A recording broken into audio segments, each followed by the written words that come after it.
He even competed in some of the very earliest esports tournaments in the UK, which is a fun little tidbit I didn't know when we got here. You know, so I noticed someone's on Instagram's asking, "What's your favorite Pokemon game?" So Heather, do you play Pokemon? Please, nobody come at me, okay? Because as far as I'm concerned, nothing exists beyond first gen Pokemon. So yeah, the original like Red and Black was mine, and that was it. I played a bit of Pokemon Go during lockdown, as we all did, because we needed to get outside. But that's about it. I'm sorry, folks. Yeah. I think my favorites was kind of Diamond and Pearl. That was the era I remember most fondly. But also like just kind of related to esports again. I think we're recently having a regional championship for Pokemon. I think that's being held up in Birmingham currently, I think, as we speak, which is really cool. I mean, that competitive Pokemon scares me. That is some very like granular details. It's super cool and super interesting. I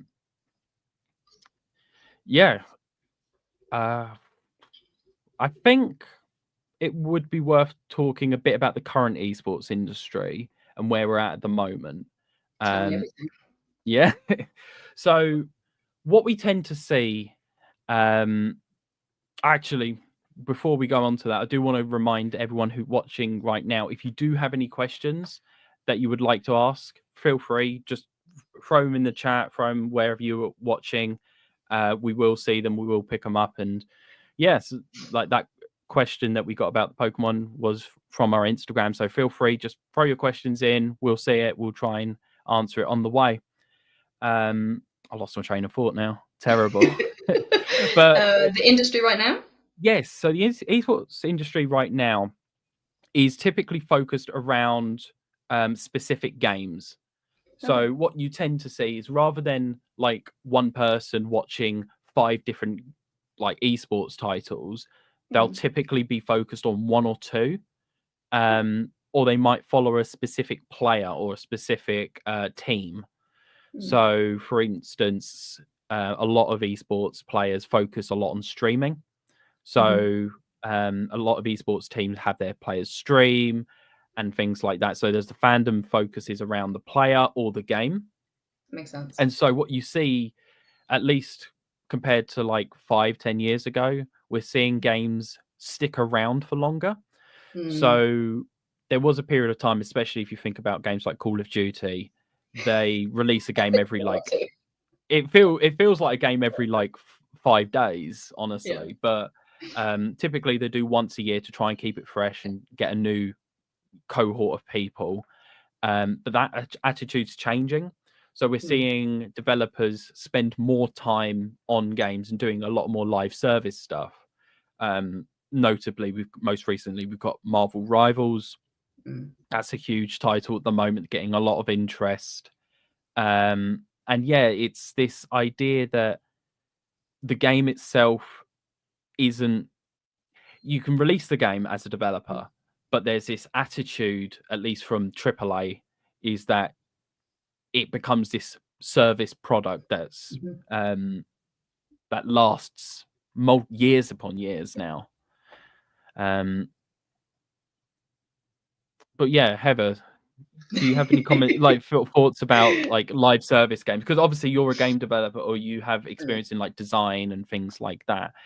What, like, do you notice this change as well? Yeah, and I think to a point it was an inevitable shift, because you know the dirty secret of the industry is that video games don't actually make that much money. Very rarely do they break even. So as developers, we have to get a bit more creative and smart about how we monetize that product. So for us, obviously, the growth of esports has massively helped, because it's given us this whole games as a service model that we can use to prolong the life cycle of the product. So yes, thank you, folks. Please keep playing our games. And yeah, like you talked about like monetization games don't make a lot of money. But the industry itself also has to make money. It's a kind of Mhm. a big industry, and I think a lot of that is on like content creation and like media and relationships with games as well. I mean, you're probably aware of like the impact of like game creators or content creators, YouTubers, stuff like that have on games. Um, Massive. I think we had Chris developed a game that actually got a lot of attention from YouTubers. Am I correct? Yeah, the hidden. Yes. Could you explain a little bit about the hidden? Do you know? Oh, I'll do my best, but we might summon him with my inaccurate data. So my understanding is that the hidden is a mod for Half-Life 2. And at one time it had several hundred or thousand players and still Mm. has a few hundred people playing it now, which both overjoys and mortifies Chris. But yeah, they got to fly all the way out to GDC to showcase it. They met the folks, Gabe Newell and everyone that runs Valve. It was all very cool. Chris is a very cool guy. Yeah, he's a really cool guy. He's got a storied history, so shall we say?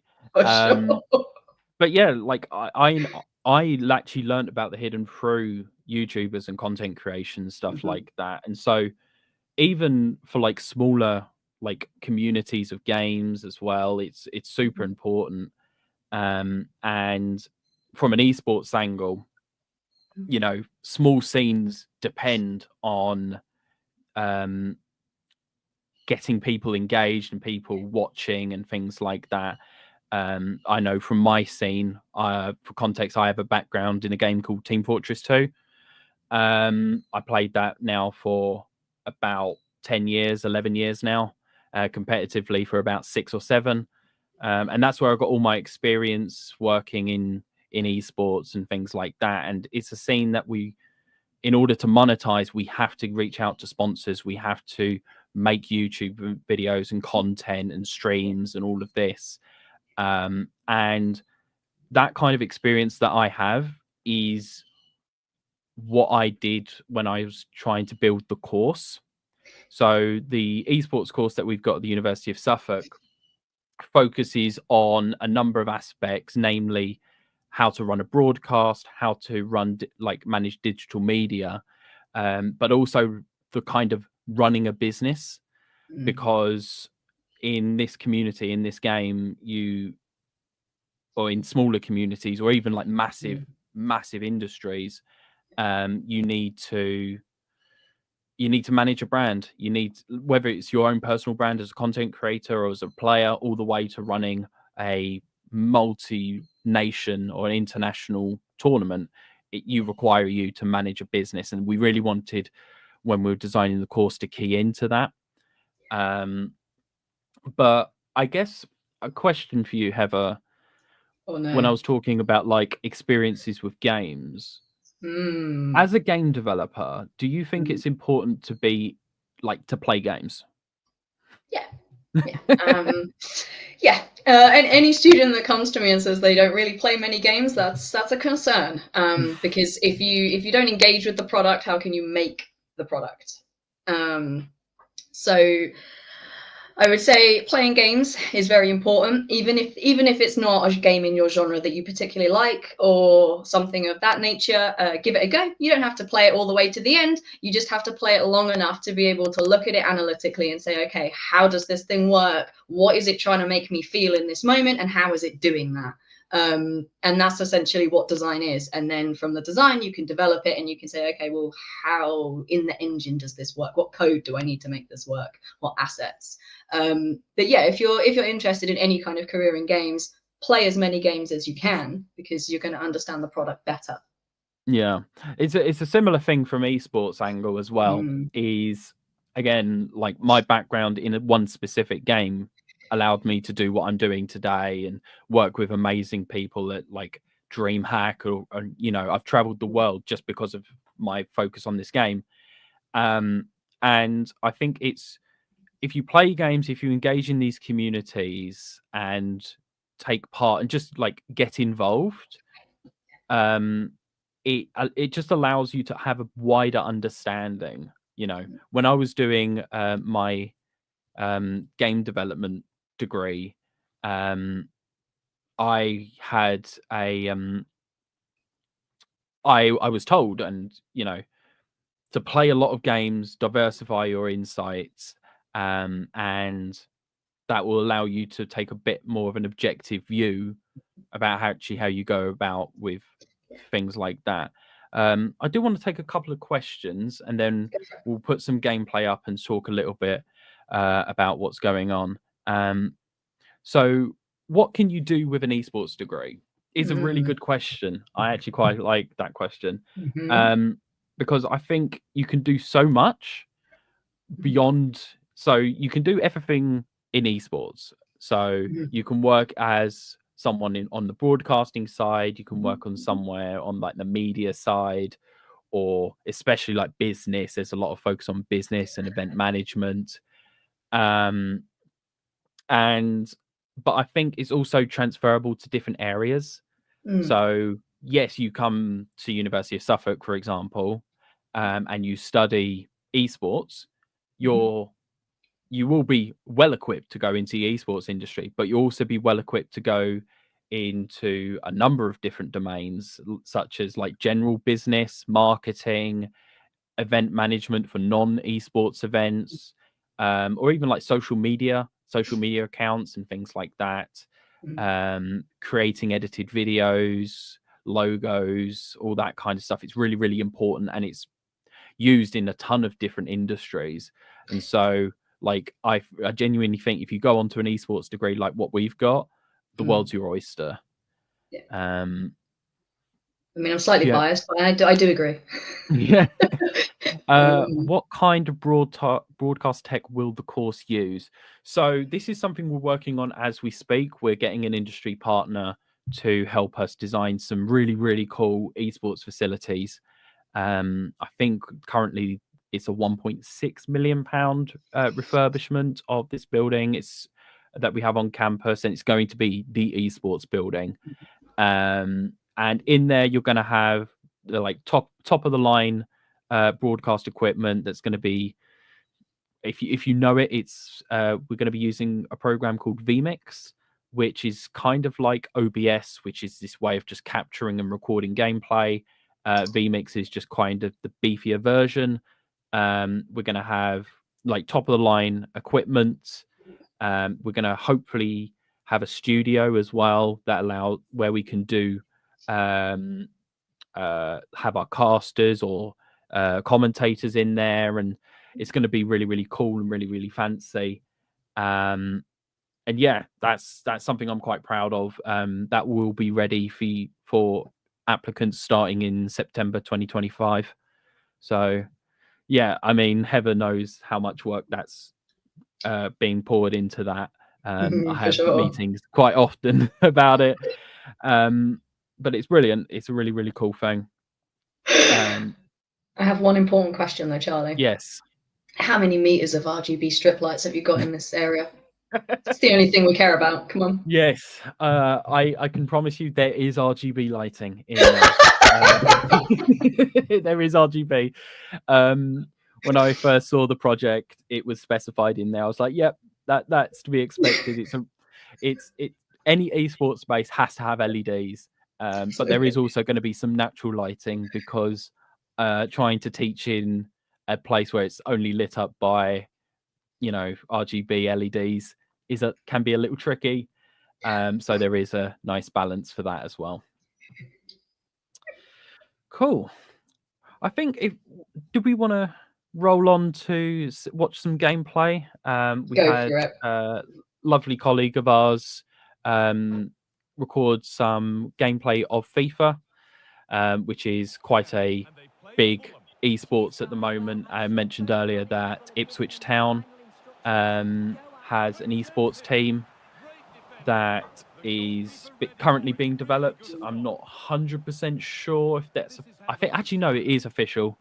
But that's a really cool thing. We're working with Ipswich Town. Obviously the University of Suffolk is a partner with them as well. But there's other football teams if, for instance, you don't want to support Ipswich Town, in which case what are you doing?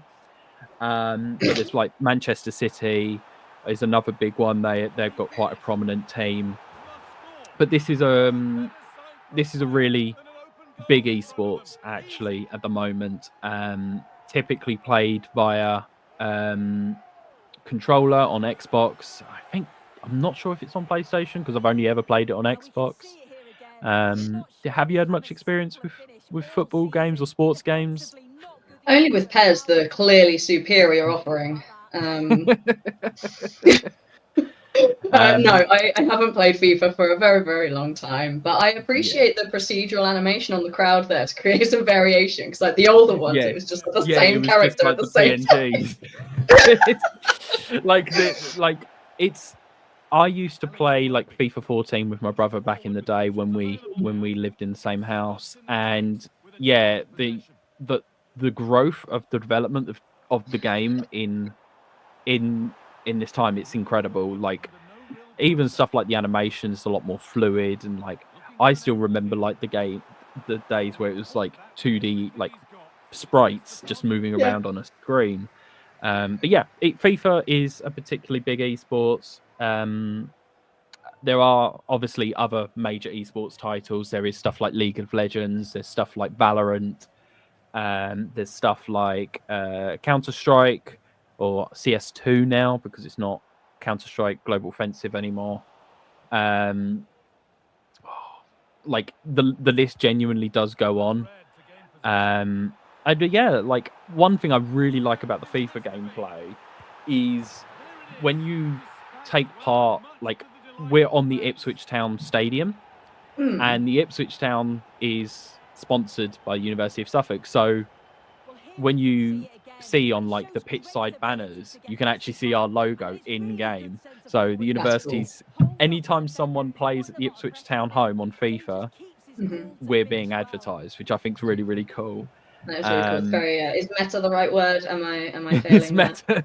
Yeah, we are advertising meta. University in a webinar about the university. Like it's, you know, we're all high plans, or it's all orchestrated from the top here. But yeah, it's like the industry. The weird thing about esports, I mentioned earlier, is that some of the games are now longer lasting. But we are seeing like new games coming up every couple of years.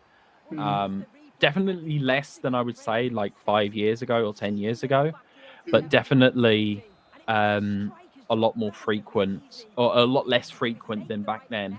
Again, like there are exceptions. Definitely FIFA's one of them. They release a title year on year. But some of the other games have lasted 5-10 years now. Which is amazing. Yeah, like I think when you think about it, like multiplayer games don't tend, like even most games don't tend to have an incredibly long shelf life. Like most titles are only a couple of years old. And yeah, it's an interesting thing to consider that games nowadays are lasting longer, and they're kind of developing these communities. Like, do you engage? Like, I guess a question for you is: have you ever engaged with a game community for a length of? Have you ever been like a part of a gaming community?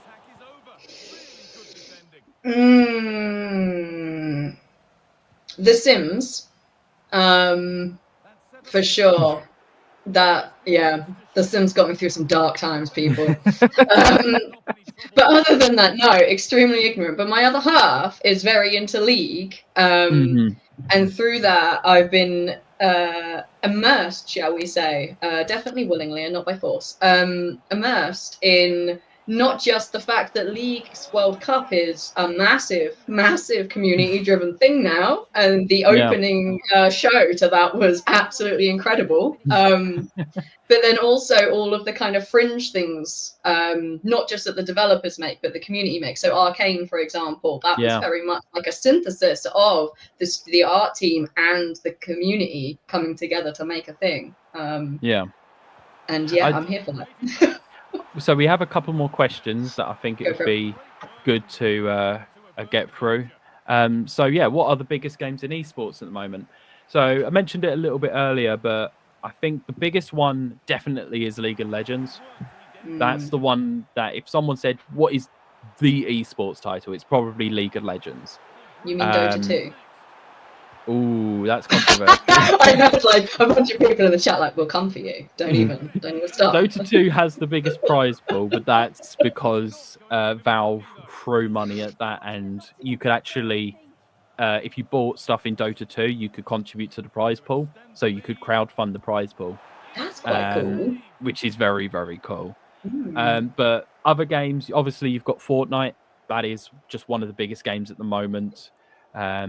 You can't actually avoid it. It's incredibly hard to avoid it. But yeah, Dota 2 is definitely another major esports. You've got stuff like Counter-Strike, Rainbow Six Siege, Valorant in the shooter genre. You've got Rocket League, which is I quite like Rocket League. If I'm trying to get people involved in esports for the first time and they're a bit younger, I'll try and point them towards Rocket League because it is just football with cars with rocket boosters, which is very, very cool.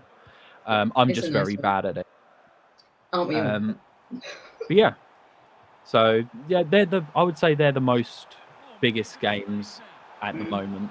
But again, this is something that tends to change every couple of years. So, if you ask me in 2 or 3 years' time, there'll be a new champion on the block. But League is one of those ones that's stuck around. It has been a major game since 2007, and so that's an incredibly long time. I think it's approaching its 18th year of operation, which is incredible. Another question here: is there much opportunity for gaming and esports careers in Suffolk? Did you want to start with gaming? Yeah, I'll give it a go. So regionally, Suffolk specifically, we don't have a massive amount of studios. We've got a few sort of smaller indie teams, and a couple of them have managed to secure funding to get up to sort of between 5 and 10 people. But what we do have is a massive creative tech industry. So essentially companies that use game engines, but not to make games. So VR applications, AR applications, things of that nature. So because we get quite a few students that they want to do games, but then they get towards graduation and they realize that they don't really want to live in London. It's quite a competitive industry or whatever their personal reasons are, and they don't go into games. So they go into creative tech instead. So it depends on what your ambitions are, but there's options in Suffolk, gaming and non-gaming, either way. Yeah. And I think it's the same thing with esports. I think one of the benefits of especially an esports career is how much of it is online. It's something where, a lot of the time you probably could just be working from home on broadcasts or social media managing and stuff like that. And there is definitely an interest at the local scene, and there's always a demand for people in esports in the local scene. But also, again, you talked about like non-gaming careers. There's a lot of non-esports careers where you can use that knowledge that you have on the course or on an esports degree to kind of build your knowledge and apply that in some other areas. So there's always events going on in Suffolk. It is quite a bustling little city, little town, especially Ipswich at the time. So there's always a demand for like industry. 1 second. No worries. My dog just scratching at the door, and just don't want that at the moment. But yeah, so there's always a demand for that kind of stuff, like events and digital marketing and things like that. And so, yeah, I think there's plenty of opportunities in Suffolk to do esports careers, gaming careers, and even non-gaming and esports stuff if that's something down the line you're interested in. Yeah. What would you say about the AI domination in the graphics industry and in gaming? Do you want to start with that? You want me to go first, huh? Yes. Okay. So I answer this and I give the disclaimer that I currently share an office with someone doing a PhD into generative AI. So my perspective on this is going to possibly be quite unpopular. I don't have a problem with generative AI as long as it is used for ideation, idea generation, and brainstorming. Anything beyond that is paramount to theft or plagiarism because of the way the data models are generated currently. There is also a massive eco concern when you're talking about massive data farms that take quite a lot of power to run. Yeah. So every time you ask ChatGPT what you're having for dinner, that's a lot of resources burning. But equally, Pandora's box is open, and for the benefit that these tools can give us in a lot of regards, I think it's about how do we ethically use them rather than pretending that we can put them back in the box in any regard. Yeah, I think that's where like a lot of what you say, I echo. I think we are at a point in which it is impossible. We cannot avoid AI now. And I think it can be a very, very powerful, useful tool in the right hands and in the right way. And yeah, I think as long as you're using it ethically and you're using it responsibly, I think it's a really good, powerful tool. I think there needs to be a balance of learning how to live with it. But I also think there's a lot of soul searching that a lot of us need to do to understand, like, when is it appropriate to use AI, especially for the amount of power that it uses. I think if we move to another gameplay, I think we'll queue up some Team Fortress 2, which is my game of interest. It's where I've got a lot of my history. And yeah, in the meantime, I think we'll have a look at some questions while we do this. But this is my bread and butter. This is gameplay that I recorded quite a little while ago. This was a match that we played just with amongst some friends. Just alter that audio a little bit so it's not too loud. But yeah, this is Team Fortress 2. This is my bread and butter. This is what I got a lot of my interest in. So when we talk about like using games to build your career, this like I can speak from experience. This is how you can use games. So I started playing in the game in 2014 and started competing in 2016. And in that time, I went from a competitor to starting to like organize events and trying to help run broadcasts and things like that, just on a purely voluntary basis, because they're always looking for people to help out. And yeah, this was something that I used to go to the Insomnia Gaming Festival when that was a thing up in Birmingham. I have work. Another Team Fortress 2 fan. I appreciate it. Haven't played it in years. Don't worry. No one ever really leaves the game. You know, you can retire and say, I'm never going to play it again. And then a couple of years later, you'll be back. It always happens. But yeah, this industry, like I got all of my experience in esports through this game and practicing and performing in this game. And just getting involved and just doing stuff. So when I designed the course, I was thinking about how did I do some experience in this game? Like, what if I can get to where I am, people can also do that. Yeah. And so I got all my experience from just doing events, running events and things like that. I did about 3 years of volunteer work with the UK Valorant community, but it hasn't amounted to anything. I think, like, don't discredit it. That's the advice I would say. If especially if you're looking at doing a career in esports and things like that, this kind of stuff is very, very valuable. It is experience. At the end of the day, whichever way you cut it, you have 3 years of working in esports. No one can take that away from you.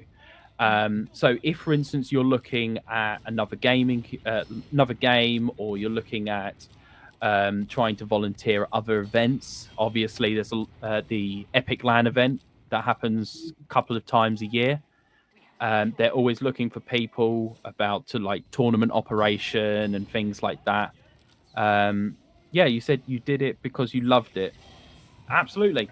That's a huge, like, I think having love and passion for a game is 90% of the battle when it comes to like studying. Like, I wouldn't have gone into games if I didn't absolutely love games. And there are times when you do a degree or when you're working a job in the industry and it gets a bit tough and you feel a bit down, you feel a bit dejected. It's your love and your passion for that that gets you through that kind of thing. And I think, like, I know it's hard to say, it's not like amazing advice, but like, keep at it is the Mhm. advice I would give you. Um, like, it's if I personally believe perseverance is an incredibly powerful and really important skill in any Mhm. industry, especially in the creative industries. Yeah.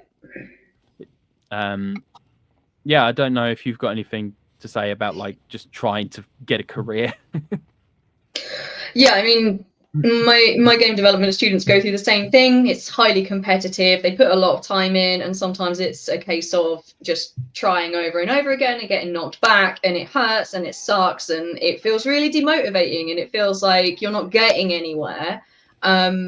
So at that point, it is the question to yourself of, is this for me? Is it not for me?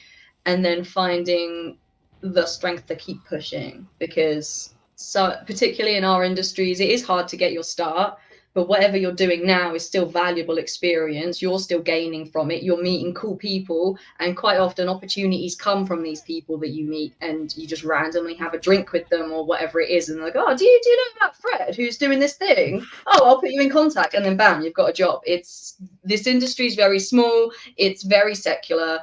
The fact that you have 3 years of experience with something is worth more than you maybe appreciate right now. Mm, Even though it feels like you keep getting knocked back, just keep going. yeah. And I think that's one of the things on the course we try to focus on. We actually do have a lot on the course about kind of building your career and your portfolio. And our course is quite business focused, so it's how to like lead and manage and run like a brand and get yourself out there. One of the big things is marketing, not just for your brand or your business, but marketing yourself. Like, you Yeah. need to showcase that you've got these really cool skills and all this kind of stuff. But yeah, like, I think we've got a course that allows you to not only take your experience that you've got in, for example, Valorant, but we try and get you exposed to different games, different challenges, especially like a lot of business challenges, um, that will give you a bunch of different opportunities to really showcase the kind of awareness and skills that you need to actually get a career in the industry. Just that little bit of star power that gets you through the door. Um, so, Sam, what do I need to do to get onto the program? Entry requirements, but also what sort of skills do I need? So, as a general rule of thumb, obviously it can depend, but if you are looking to apply for this year, it's 112 UCAS tariff points. Off the top of my head, I'm afraid I don't know the exact grade boundaries for each thing, but around 112 is the for UCAS points is the entry requirements. But also, what sort of skills do you need? So the program will assume you know very little. Um, like, you might have a good awareness of like live streaming, or you might have a bit more awareness about marketing and that kind of stuff. We will assume that you know something, but not a lot. But if you want the kind of thing that gives you a head start while you're on the course, I would start looking at trying to develop your skills with technology, handling live streaming, especially, is a quite a powerful one. But also, like, working in teams is going to be a huge one. Even if you look into going into game development, you're going to work in a team. It's almost unavoidable. So if you struggle with communication or leadership or just team management, definitely try and focus on these skills. I think not Team Fortress 2, although that is a good one. I think esports is a great example or great way of actually building your team skills, because you have to work in a team. So the reason I can communicate at least decently well is because I had to communicate for my career or my volunteering in the game you're seeing. You know, having to communicate with my teammates, having to reflect and say how we're going to improve next time and all that kind of stuff. But also your time spent at uni is a great way of building these skills as well, about communicating, making friends, building your confidence, sharing, talking in front of people, public speaking. I think it's, don't worry all too much about having everything in order right now. But if you want to start like getting ahead and starting to like really make a name for yourself, if you want to think that way, start building like your leadership and your management skills, and then pick up some of the technical skills in stuff like live streaming or learning how to make edited videos if you can. You know, even if it's just like a very basic video on your phone, start to learn how to edit and create and things like that. Can you think of anything else, Heather? That combined with more bells and whistles, I suppose. Like, I don't know. The dirty secret is that nobody likes dealing with people. Everyone finds it difficult, and everyone has these miscommunication moments, particularly in their early career. So, yeah, if people skills is something that you need to work on, just immerse yourself in some groups of people. Understand that when you get here, of course, you're not going to be good at everything. You're not going to know everything. That's the whole point of coming here. And just be open to the idea that there are ways for you to improve as a professional, as there are for all of us, and that across the 3 years, we're going to help you to do that. Yeah. And I think, yeah, one of the things I really like about what we've got at Suffolk is the kind of the feeling of community. Yeah.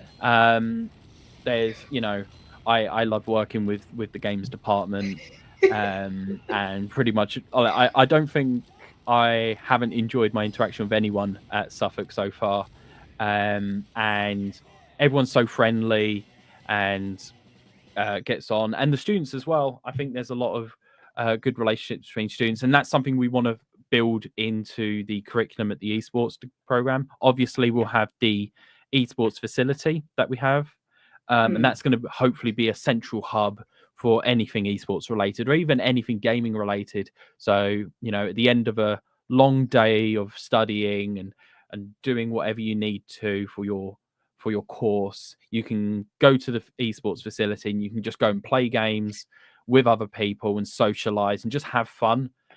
We want to try and emphasize that. And also, if you want to run your own events, we have another student who works, I believe they're in computing, but they were running a tournament at our existing facilities and that kind of stuff. If you want to do that, yeah, and it relates to Sophie's question, can we run our own events? Absolutely.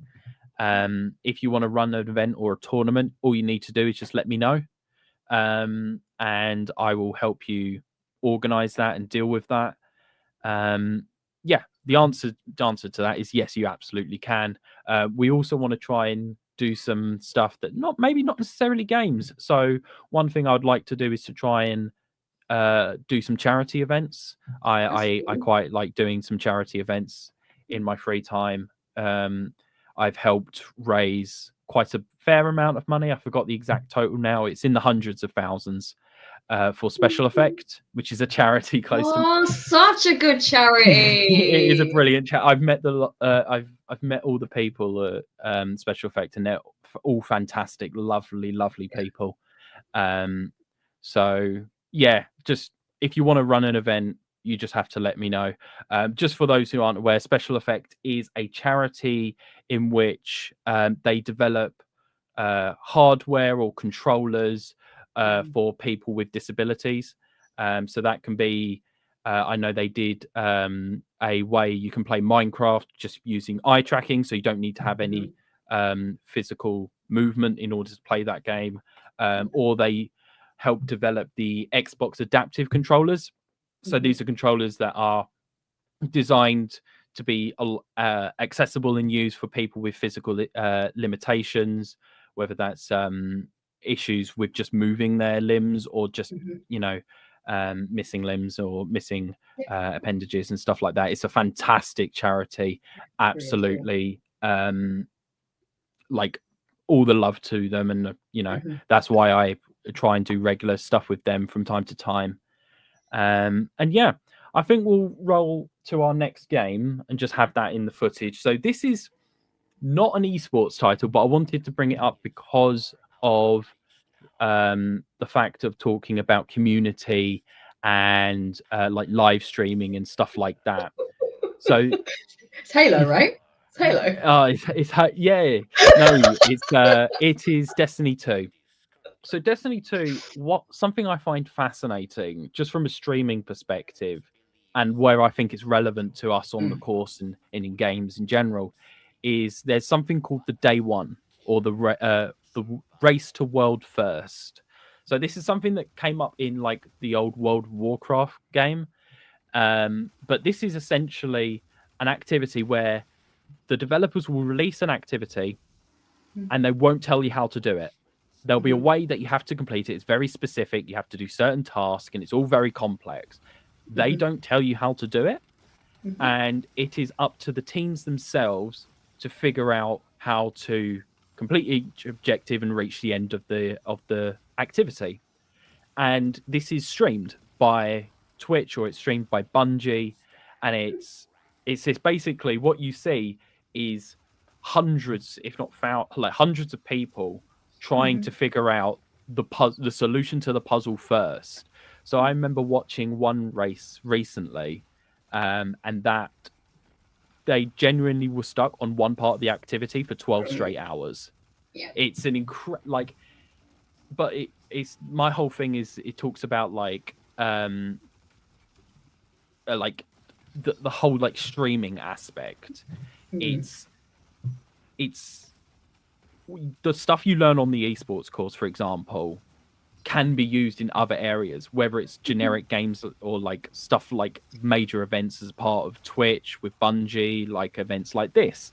And so like I think it's really, really cool. And again, it goes back to that point of trying to use your experience to diversify what you can do when you look at doing a career. But I'm just conscious that we are approaching towards the end of the session, so I want to make sure that we cover as many questions as we can. So how much coursework is there? I'm still deciding between full-time and part-time.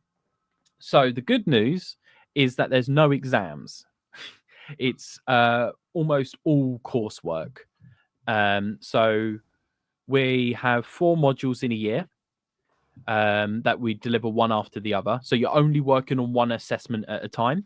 So you're not having to juggle multiple assessments and getting super stressed and trying to prioritize one module over the other because you think that's more important. It gives you plenty of opportunity to work on each module at a time. So you'll have 4 assessments each year. And so typically you'll have 4 pieces of coursework. Some modules might have multiple pieces of coursework. You might submit, for example, a video, and then you might have to submit a reflective report on that to just figure out how you're going to improve next time and all that kind of stuff. But yes, there's also full-time and part-time options. So that is also something that you can consider. Obviously, you need to focus on what works for you. But if you find that you start full-time and then you want to move it part-time, that's something that the university does accommodate for. Or vice versa. Yeah. How powerful are the computers at UOS? Will the facilities hold up for new games? So we do have an order placed for some PCs. Let me just quickly grab the specs because I knew this question was going to come up. It always does. It always does. I know, especially for gamers, it's quite an important one. So the PCs that we currently have got are... Let me get the numbers. So we're looking at graphics cards. We're looking at about a 4080, 16 gigabytes graphics card.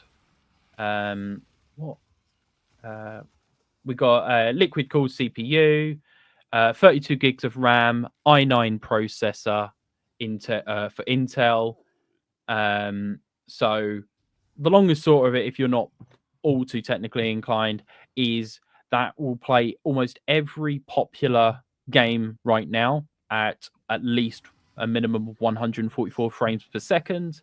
And it should be future proofed at least for the next few years. I don't want to give a specific number because you might have a super powerful game that just turns up out of nowhere. But be assured the PCs will be very powerful and they will hold up for at least they should hold up for the time you're here. If you're starting in September 2025, they should hold up for all the time you're here. Yeah. I think, have we got any other questions? Just give it a second. Yeah. We have lovely people working behind the scenes diligently monitoring all your questions and making sure everything all looks lovely. But in the meantime, let's talk about the UCAS deadline. Good job. So, Teva, do you know when that is? End of January. Yes. Specifically, it's the 29th of January. If you are looking at applying, please do try and get on that as soon as possible. So yeah, UCAS deadline is 29th of January. There is more information on the course. If you're interested just in general about the course in you can search up University of Suffolk Esports. It should be there. We will take applications afterwards, just as a reminder.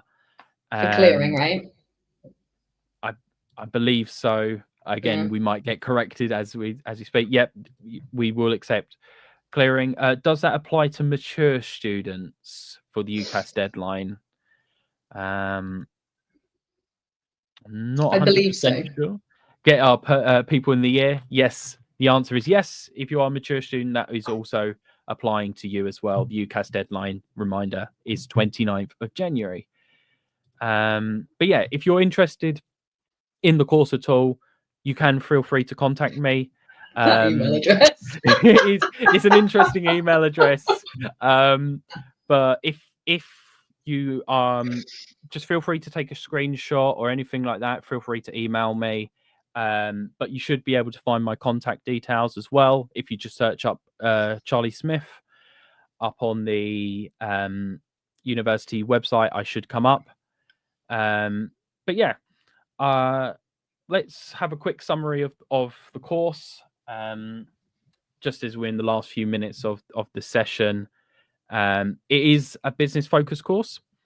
So we have a number of modules. The majority of your modules will be focusing on an aspect of business. So that will be things like digital marketing and how to use AI in AI-powered tools to assist in your digital marketing. It will be how to communicate as a brand, how to run and manage events, how to lead and manage teams of multiple sizes, how to work inside a team, or how to lead a team in particular.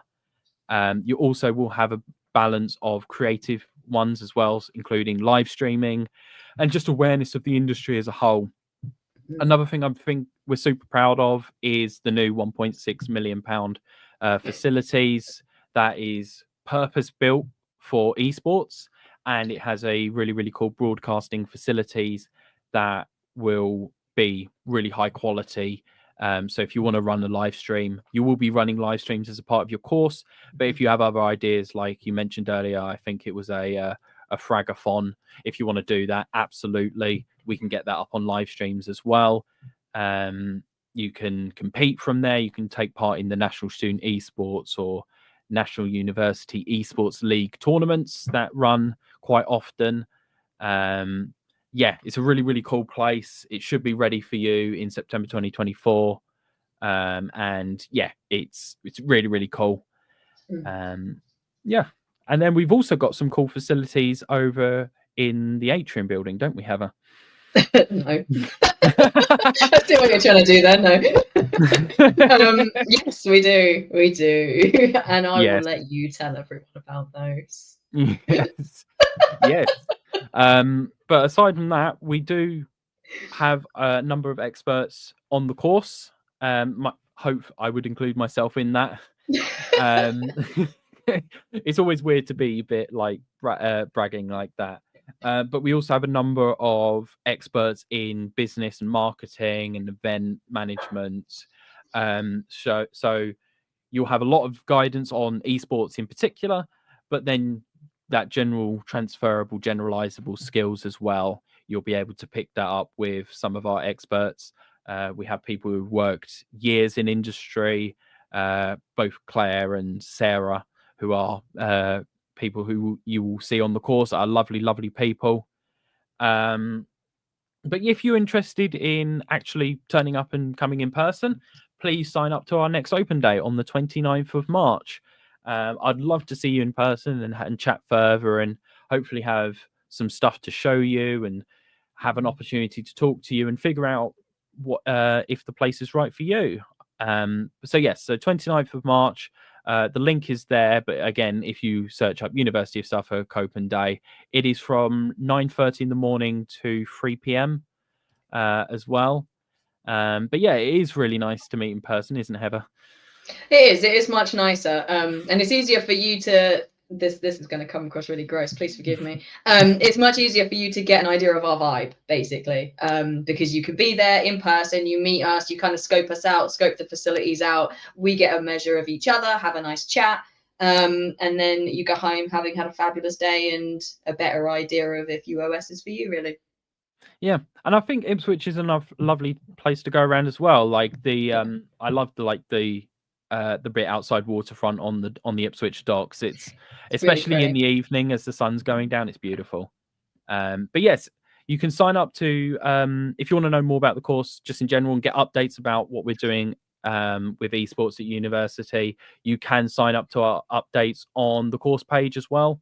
There's tons of updates with the facilities that are hopefully coming in the short term, as well as some interesting behind the scenes stuff right now that we hope to have share with you in the meantime.